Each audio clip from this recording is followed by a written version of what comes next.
Assalamualaikum warahmatullahi wabarakatuh. Bismillahirrahmanirrahim.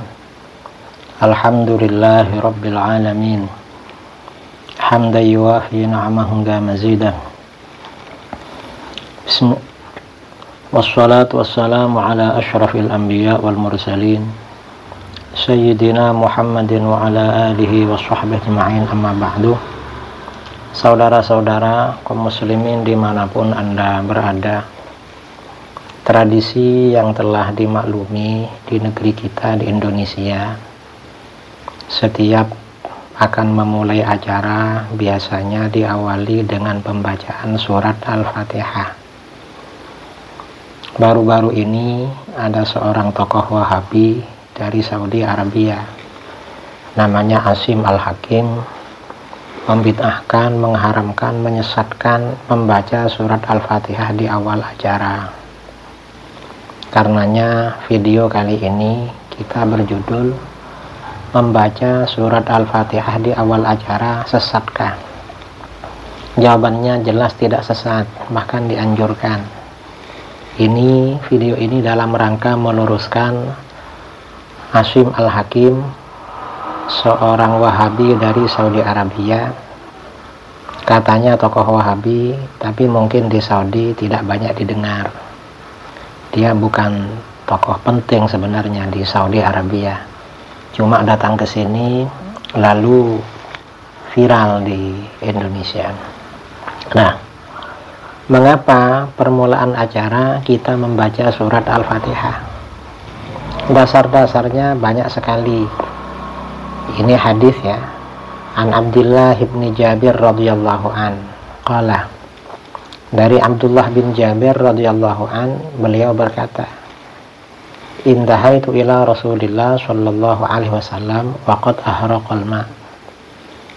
Aku sampai kepada Rasulullah sallallahu alaihi wasallam sementara beliau benar-benar telah mengalirkan air, mungkin mau bersuci atau mau apa. Fakultu, aku berkata, assalamu alayka ya Rasulullah. Salam sejahtera semoga tercurahkan kepadamu hai Rasulullah. Falam yarudda alayya. Ternyata Rasulullah tidak menjawab kepadaku. Fakultu, aku berkata lagi, assalamu alayka ya Rasulullah. Salam sejahtera semoga tercurahkan kepadamu hai Rasulullah. Falam yarudda alayya. Untuk kedua kalinya beliau tidak menjawab. Fakultu, ketiga kalinya aku ucapkan salam lagi, assalamu alaikum ya Rasulullah. Salam sejahtera semoga tercurahkan kepadamu hai Rasulullah. Falam yarudda alai. Ternyata untuk ketiga kalinya Rasulullah SAW tidak membalas, tidak menjawab. Fantalaqa Rasulullah SAW yamshi wa ana khalfahu. Lalu Rasulullah SAW pergi berjalan, aku di belakangnya. Hatta dakhala rahlahu, hingga beliau memasuki tempatnya beliau. Wa dakhaltu ana ilal masjid, tempat tinggalnya, sedangkan aku masuk ke dalam masjid. Fajalastu kaiban hazinan, lalu aku duduk dalam keadaan sedih dan pilu karena 3 kali mengucapkan salam tidak dibalas oleh Rasulullah SAW dan tidak digubris. Fa kharaja alayya Rasulullah sallallahu alaihi wasallam qad tatahhara. Lalu Rasulullah SAW keluar kepadaku, beliau benar-benar telah suci. Faqala, lalu beliau berkata, alaikassalam warahmatullah, wa alaikassalam warahmatullah, wa alaikassalam warahmatullah. Rasulullah SAW menjawab salamku 3 kali. Sepertinya beliau mau menjawab salamku menunggu beliau bersuci dulu. Famakal, lalu Rasulullah bersabda kepadaku, ala ukhbiruka ya Abdullah ibn Jabir bi khairi suratin fil Quran. Apakah akan aku ceritakan kepadamu hai Abdullah bin Jabir tentang surat terbaik dalam Al-Quran? Apa surat terbaik dalam Al-Quran hai Abdullah bin Jabir? Qultu, aku berkata, bala ya Rasulullah, ya Rasulullah ceritakan. Qal, Rasulullah bersabda, Iqra alhamdulillahi rabbil alamin. Baca surat Alhamdulillahirabbil alamin. Maksudnya surat Al-Fatihah. Hatta takhtimaha, hingga kamu menyelesaikan baca surat Al-Fatihah ini. Hadis ini isnaduhu jayyid, sanadnya jayyid. Jayyid itu kata para ulama di bawahnya sahih tetapi di atasnya hasan. Kalau sahih masih kurang sedikit, kalau hasan lebih sedikit, makanya jayyid. Hadis ini riwayat Imam Ahmad di dalam Al-Musnad dan Al-Baihaqi dalam Syu'abul Iman. Nah, pesan dari hadis ini, pertama, surat Al-Fatihah ini adalah surat terbaik dalam Al-Quran. Ini yang pertama, surat terbaik ya dalam Al-Quran. Yang kedua, surat Al-Fatihah ini diperintahkan dibaca sampai selesai. Bacanya kapan? Perintah ini bersifat mutlak, kapan saja. Akan memulai acara, memulai tidur, atau memulai apa, gak apa-apa dibaca ini. Artinya bukan perbuatan yang bid'ah kalau mau baca surat Al-Fatihah. Karena perintah ini sifatnya mutlak. Perintah yang bersifat mutlak, maka perintah itu berlaku secara mutlak kapan saja waktunya. Ini dasar yang pertama. Yang kedua, An Ibnu Abbas radhiyallahu anhuma qala, Ibnu Abbas radhiyallahu anhuma berkata, bainama Jibril qa'idun 'inda Nabi sallallahu alaihi wasallam sami'a naqidan min fawqihi farafa'a ra'sah. Ketika Jibril sedang duduk di sisi Nabi sallallahu alaihi wasallam, tiba-tiba Jibril mendengar suara dari atasnya. Lalu Jibril mengangkat kepala. Artinya suara apalah kalau nakid itu artinya suara di atap kalau terjadi kerusakan atau terjadi barang jatuh. Faqala, Jibril berkata, hadza babun minas sama futihal yaum lam yuftah qattu illa al-yaum. Ini pintu dari langit dibuka hari ini, belum pernah dibuka kecuali hari ini. Fanazala minhu malakun, lalu dari pintu itu turunlah satu malaikat. Faqal, Jibril berkata, hadza malakun nazala ilal ardi lam yanzil qattu illa al-yaum. Ini malaikat turun ke bumi yang belum pernah turun kecuali hari ini. Fasallama, lalu malaikat itu mengucapkan salam. Waqal, malaikat itu berkata, absyir binurain utitahuma lam yu'tahuma nabiyyun qablak. Bergembiralah kamu dengan dua cahaya. Kamu diberikan dua cahaya itu yang belum pernah diberikan kepada seorang nabi sebelum kamu, yaitu Fatihatul Kitab, surat Al-Fatihah, wa khawatimu suratil Baqarah, dan beberapa penutup surat Al-Baqarah. Ini dua cahaya yang belum pernah diberikan kepada nabi-nabi sebelumnya. Lan taqra bi harfin minhuma illa u'titahu. Kamu tidak membaca sehuruf pun dari keduanya, dari kedua cahaya itu, surat Al-Fatihah dan penutup surat Baqarah, kecuali kamu diberikan apa yang kamu baca di situ. Hadis ini rawahu Muslim, riwayat Imam Muslim. Nah, pesan dari hadis ini pertama menjelaskan keutamaan surat Fatihah dan penutup surat Al-Baqarah, bahwa kedua surat ini merupakan cahaya yang tidak diberikan, belum pernah diberikan kepada nabi-nabi sebelumnya. Yang kedua, di dalam surat Al-Fatihah dan di dalam penutup surat Al-Baqarah ini ada doa-doa. Kalau dibaca, maka doa itu dikabulkan yang ada di situ. Artinya apa? Yang ketiga, motivasi agar ayat ini dibaca. Bacanya kapan? Ya kapan saja. Baca surat Al-Fatihah itu. Ini hadis ini. Nah, ini artinya apa? Membaca surat Al-Fatihah di permulaan acara itu bukan perbuatan yang salah, apalagi sesat. Kapan saja itu. Jadi begitu. Nah, kemudian saudara, terkait surat Al-Fatihah, ini ada riwayat ya, Mujahid qala, Imam Mujahid berkata, lamma nazalat alhamdulillahi rabbil alamin syaqqa ala iblis masyaqqatan 'azimatan syadidah. Ketika alhamdulillahi rabbil alamin, surat Fatihah ini diturunkan oleh Allah, iblis ini merasa berat, merasa agak enak. Iblis ini benar-benar tertekan dengan turunnya surat Al-Fatihah. Waranna rannatan syadidah, dan iblis ini merintih dengan rintihan yang keras. Wa nakhara nakhratan syadidah, dan iblis berdengung dengan dengungan yang keras dari susahnya. Qala Mujahid, Imam Mujahid berkata, faman ranna aw nakhara fa huwa mal'un. Siapa yang merintih atau berdengung maka dia dilaknat. Ini hadis riwayat Ibnu Durais dalam kitabnya Fadhailul Quran, sanadnya sahih. Asar halaman nomor asar 153, nomor hadis 153. Artinya apa? Ini peringatan ya kepada Syekh Asyim Al-Hakim. Jangan marah ada orang baca surat Fatihah. Mengapa? Yang pertama kali marah dan berat turunnya surat Fatihah sampai merintih-rintih, berdengung itu iblis. Jangan-jangan Anda mengikuti jejaknya iblis, melarang-larang baca surat Al-Fatihah itu. Ini riwayat Imam Mujahid. Kemudian An Abdul Aziz bin Rafi, qala Abdul Aziz bin Rafi berkata, lamma nazalat Fatihatul Kitab ranna iblis karannatihi yauma lu'ina.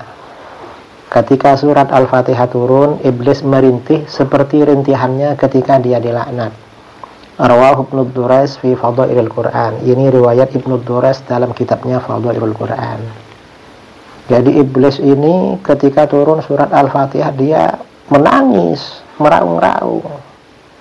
Nah, ini Asyim Al-Hakim sama Wahabi jangan marah ketika ada orang baca surat Fatihah. Itu sunnahnya iblis itu. Dan Al-Quran surat Al-Fatihah ini memang beda dengan yang lain. Ini Am-Makhul qala, Imam Makhul berkata, ini ulama tabi'in, Ummul Quran qira'atun wa mas'alatun wa du'aun. Ummul Quran surat Fatihah itu selain Al-Quran yang dibaca, juga di situ ada permintaan, juga ada doa, ada permohonan. Akhrajahu Abu Ubaid fi Fadhailul Quran. Ini riwayat Abu Ubaid dalam kitabnya Fadhailul Quran. Bahkan lebih dari itu lagi, wa akhraja Abu Syekh fi Thawab an Atha qala. Abu Syekh meriwayatkan dalam kitab Ats-Thawab dari Imam Atha. Imam Atha berkata, "Idza aradta hajatan faqra bi Fatihatil Kitab hatta takhtimaha. Tuqda insyaallah." Kalau kamu punya hajat, baca surat Fatihah hingga selesai. Insyaallah hajat kamu dikabulkan. Karenanya para kiai, para ulama setiap berkumpul ada orang minta doa dibacakan Fatihah. Ini dasarnya dari ulama tabi'in. Jadi sangat salah kalau Asyim Al-Hakim dan Wahabi-Wahabi yang mengatakan surat Fatihah itu hanya boleh dibaca ketika sholat dan boleh dibaca ketika ruqyah. Salah itu. Punya hajat dibaca juga. Mau memulai acara dibaca juga biar acaranya lancar, karena itu hajat juga. Ya untuk apa saja dibaca. Dan ini bahwa surat Al-Fatihah dibaca kapan saja, ini tidak ada persoalan dari ulama dulu. Bahkan ada ulama yang dikagumi oleh Wahabi, yaitu Ibnu Taimiyah. Ini ada kitab berjudul Al-A'lamul Aliyah fi Manaqib Syekhul Islam Ibnu Taimiyah, karangan Al-Hafidh Abi Hafs Umar bin Ali Al-Bazzar. Al-Bazzar ini muridnya Syekh Ibnu Taimiyah, muridnya. Nah, Al-Bazzar ini bercerita tentang keseharian Ibnu Taimiyah. Dalam kitab ini halaman 38 diceritakan oleh Al-Bazzar, "Tsumma yashra'u fi dzikri." Kemudian Ibnu Taimiyah memulai membaca zikir. Bakana qad urifat adatuhu la yukallimuhu ahadun bighairi daruratin ba'da sholatil fajri. Dan kebiasaannya telah diketahui bahwa tidak ada seorang pun yang berbicara kepada Ibnu Taimiyah kalau tidak terpaksa setelah sholat subuh, sholat fajar. Fala yazalu fi dzikri yusmi'u nafsahu. Dan beliau terus ya di dalam zikir memperdengarkan dirinya. Wa rubbama yusma'u dzikruhu minar ruhaniyah. Dan terkadang zikirnya didengar dari ruhaniyah. Kalau di dalam naskah lain didengar dari orang sekitarnya. Ma'a kaunihi fi khilali dzalik yuktsiru min taqlibi basarihi nahwas sama. Selain itu ya, di celah-celah berzikir Ibnu Taimiyah ini banyak menolehkan pandangannya, menetapkan pandangannya ke arah langit waktu zikir habis subuh. Ini enggak ada hadisnya. Hakadza da'buhu hatta tartafi'a asy-syamsu wa tazul. Ini kebiasaan Syekh Ibnu Taimiyah hingga matahari naik dan tergelincir sampai zuhur. Waqtan nahyi anis shalah, dan matahari bergeser, ya. Waktu larangan sholat, pada waktu larangan sholat.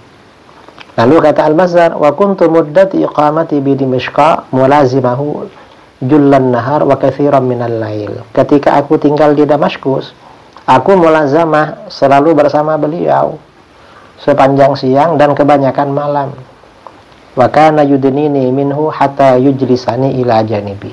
Ibnu Taimiyah sering mendekatkan aku pada dirinya hingga mendudukkan aku di sampingnya. Wa kuntu asma'u ma yatlu wa ma yadhkuru hina idzin. Dan aku selalu mendengar ayat apa yang dia baca, zikiran apa yang dia baca ketika aku di sampingnya. Fara'aituhu yaqra'ul Fatihata wa yukarriruha. Aku melihat beliau membaca surat Al-Fatihah dan diulang-ulangnya. Wa yaqta'u dzalikal waqta kullahu. Dan beliau menghabiskan semua waktu itu dengan baca surat Fatihah itu. A'ni minal fajri ila irtifa'i syamsi fi takriri tilawatiha. Yaitu sejak subuh hingga matahari naik mengulang-ulang baca surat Al-Fatihah. Artinya apa? Membaca surat Al-Fatihah berulang-ulang. Ini berulang-ulang ya setelah sholat subuh. Ibnu Taimiyah itu menjadikannya kebiasaan. Artinya bukan perbuatan bid'ah. Assalamualaikum warahmatullahi wabarakatuh. Jamaah dimanapun berada, kenal dengan guru kita semua Al-Mukarram Ustadz Kiai Haji Muhammad Idrus Ramli, Singa Aswaja Ahlus Sunnah wal Jamaah, mempertahankan akidah Asy'ari, fikih Syafi'i, tasawuf Sunni, Imam Abu Hamid Al-Ghazali. Beliau tidak bisa berkeliling Indonesia dengan segala keterbatasan usia, kesehatan, dan lain sebagainya. Alhamdulillah ada orang memberikan wakaf tanah di Kerumutan, Kabupaten Pelalawan, Provinsi Riau. Tanahnya Masya Allah luas. Saya sudah datang, saya ikut peletakan batu pertama. Mari kita support pembangunan pesantren Al-Hujjah yang dipimpin langsung oleh Ustadz Kiai Haji Muhammad Idrus Ramli. Kelasnya, asramanya, lokalnya, toiletnya, supaya anak-anak bisa belajar. Jangan sampai sesat, ikut aliran macam-macam. Nanti kita akan dituntut di hadapan Allah. Mari kita support melalui Bank Riau Kepri Syariah. Nomor rekening 820 200003. Sekali lagi, Bank Riau Kepri Syariah 820 200003. Ada rekening satu lagi, Bank Syariah Indonesia BSI 20019450001. Sekali lagi 20019450001. Bukan pribadi, atas nama yayasan. Nama yayasannya Yayasan Al-Hujjah Riau. Ma'akal tafa'afnaita, uang yang dicari dibelikan makanan busuk. Wa malabis tafa'ablaita, diberikan pakaian lapuk. Wa matasaddaq tafa'amdaita, yang diwakafkan untuk bangun pesantren. Itulah yang akan mengalir menerangi alam kubur sampai hari kiamat. Hadiahkan pahalanya, belikan satu sak semen untuk almarhum ayah, almarhumah ibu. Mengalir pahalanya dan anaknya juga dapat amal jariah. Berkah selalu. Assalamualaikum warahmatullahi wabarakatuh.